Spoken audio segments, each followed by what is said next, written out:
Welcome to வால்மீன் channel. நம்மளுடைய பெரியவங்க நமக்கு ஒரு விஷயத்த சொல்கிறப்ப அதில் எந்த ஒரு காரணமும் இல்லாமல் சொல்ல மாட்டாங்க. வீட்டுக்கு காகம் வந்தது அப்படின்னா வீட்டில் நல்ல காரியம் நடக்க போகுது அப்படின்னு பெரியவங்க சொல்லுவாங்க. வாஸ்து சாஸ்திரத்தில் வீடுகளுக்கு வரக்கூடிய காகங்கள் சில சமயங்களில் பாரம்பரிய அர்த்தத்தில் குறிப்புகளை காட்டிலும் சகுனங்கள் இல்லைனா அறிகுறிகளாக சொல்லப்படுதுங்க. காகம் வீட்டுக்கு வந்தா நல்லதா கெட்டதா? இப்படி காகம் வீட்டுக்கு வர்றதுனால என்ன பயன்?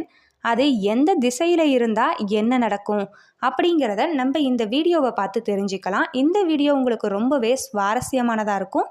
ஸோ வீடியோவை கடைசி வரைக்கும் ஸ்கிப் பண்ணாமல் முழுமையாக பாருங்கள். இன்னும் நீங்கள் நம்மளுடைய சேனலை சப்ஸ்கிரைப் பண்ணலனா கீழே இருக்கக்கூடிய ரெட் கலர் பட்டனை ப்ரெஸ் பண்ணி சப்ஸ்கிரைப் பண்ணிடுங்க. அப்படியே பக்கத்தில் இருக்கக்கூடிய நோட்டிஃபிகேஷனுக்கான பெல் ஐக்கானையும் மறக்காமல் கிளிக் பண்ணிடுங்க. வாங்க நண்பர்களே, வீடியோக்குள்ளே போகலாம்.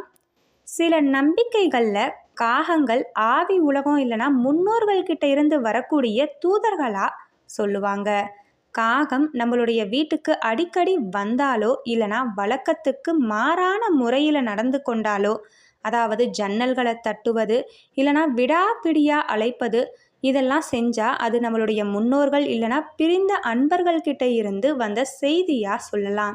வாஸ்துவில் பொதுவாக பறவைகள் செய்திகளை கொண்டு வருவதாக சொல்லப்படுது. நம்மளுடைய வீட்டுக்கு வரக்கூடிய காகம் நம்ம வீட்டுக்கு வர இருக்கக்கூடிய மாற்றங்களை குறிக்குமாம். இல்லைனா நம்மளுடைய வாழ்க்கை வீட்டு சூழலில் சில அம்சங்களில் நம்ம கவனம் செலுத்தணும் அப்படிங்கிறத உணர்த்துமாம். நம்மளுடைய வீட்டை சுற்றி காகங்கள் கூடினா அது சுற்றுச்சூழலோ இல்லை சுற்றுப்புறத்திலோ ஏற்ற தாழ்வை குறிக்குமாம். அதாவது ஏதாவது பிரச்சனை, எதிர்மறை ஆற்றல் இல்லைனா தீர்வு தேவைப்படும் சிக்கல்களை ஆய்வு செய்ய நம்மளை தூண்டுமாம். சில கலாச்சாரங்களில் காகங்கள் எதிர்மறை ஆற்றலை உறிஞ்சுவதாக நம்பப்படுது. காகங்கள் நம்மளுடைய வீட்டுக்கு அடிக்கடி வந்தால் அது வீட்டில் இருக்கக்கூடிய எதிர்மறை அதிர்வுகள் இல்லைனா உணர்ச்சிகளை அழிக்க வேண்டியதுடைய அவசியத்தை குறிக்கலாம். மாறா சில மரபுகளில் காகங்களும் பாதுகாவலர்களாக சொல்கிறாங்க. அவர்களுடைய இருப்பு எதிர்மறை தாக்கங்கள் இல்லைனா ஆற்றல்களுக்கு எதிராக நம்மளுடைய வீட்டை காகங்கள் பாதுகாப்பதாக கருதப்படுது. அந்த வகையில் பயணத்தின் போது நம்மளுடைய வீட்டில் காகம் வந்து ஒரு உரத்த அலறலை போட்டால் அது நம்மளுடைய பயணம் வெற்றிகரமாக இருக்கும் அப்படிங்கிறத குறிக்குமா. ஒருவேளை நேர்காணலுக்கு இல்லைனா வேறு ஏதேனும் சுபகாரியங்களுக்கு நம்ம போகிறப்ப வீட்டில் இருந்து மேற்கு நோக்கி காகங்கள் பறந்தால் அது வேலையில் நம்ம வெற்றி பெறுவோம் அப்படிங்கிறத அர்த்தமாக சொல்லப்படுதுங்க. அதிகாலை நேரத்தில் காகங்கள் நம்மளுடைய வீட்டில் வடக்கு இல்லைனா கிழக்கு நோக்கி பறந்தாலோ இல்லை நிறைய காகங்கள் கூடி சத்தமாக கத்தினாலோ அது நம்ம வீட்டில் இருக்கவங்க கவனமாக இருக்கணும் அப்படிங்கிறத உணர்த்துமாம். வீட்டில் காகங்கள் சந்தித்தா விரைவில் நம்மளுடைய வீட்டுக்கு இல்லைனா நமக்கு நெருக்கமானவர்களுக்கு திருமணம் நடக்குமாம். அது மட்டும் இல்லாமல் நம்மளுடைய வீட்டில் தெற்கு பக்கத்தில் காகம் அமரவே கூடாதுங்க.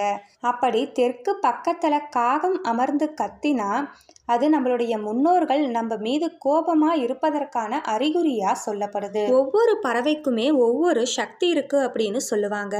அதில் குறிப்பாக ஒரு சில பறவைகள் மனிதனுக்கு வரக்கூடிய ஆபத்தை முன்கூட்டியே உணர்த்தக்கூடிய ஆற்றல் இருப்பதா ஜோதிடம் சொல்லுது. அதுலேயும் குறிப்பாக காக்கைகள் நமக்கு உணர்த்தக்கூடிய அறிகுறிகள் அப்படிங்கிறது ரொம்பவே முக்கியமானது. இந்து சாஸ்திரத்தை பொறுத்தவரை காக்கை பித்ரு தர்மத்துக்கு உதாரணமாக சொல்லப்பட்டு வருதுங்க. இதற்கு முக்கிய காரணம் என்ன தெரியுமா? பறவைகள் நம்ம மீது எச்சம் இட்டா நல்லதா கெட்டதா? பறவைகள் வீட்டிற்குள் வருவது ஆபத்தை உணர்த்துகிறதா? இது போன்ற பல தகவல்களை இன்னைக்கு நம்ம இந்த வீடியோவில் பார்க்கலாங்க. நம் உயிரை எடுப்பது சனீஸ்வர பகவானுடைய கடமையாக இருக்குது. அவருடைய வாகனமாக இருக்கக்கூடிய காக்கைக்கு மட்டும்தான் அனைத்து விதமான உணவுகளையும் உண்ணும் வரம் கிடைச்சிருக்கு. காக்கை அசைவமும் உண்ணும், சைவமும் உண்ணும்.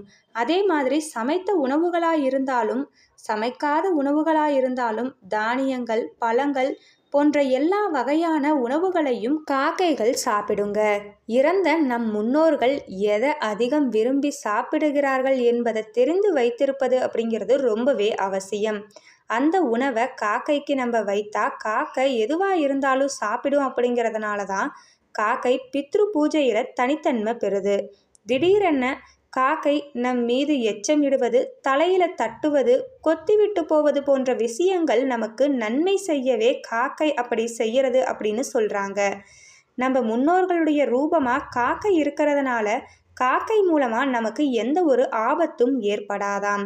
நமக்கு வர இருக்கக்கூடிய சில ஆபத்துக்களை உணர்த்துவதற்காக தான் காக்கைகள் இந்த மாதிரி செய்யுது அப்படின்னு சாஸ்திரங்கள்ல சொல்லப்பட்டிருக்கு.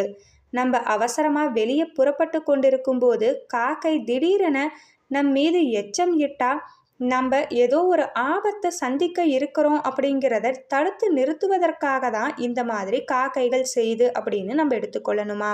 அதாவது நம்ம அதை கழுவி சுத்தம் செய்யும் அந்த சில நிமிடங்கள் நம்மளுடைய ஆபத்துக்கள் எல்லாம் நீங்கிவிடுமாம்.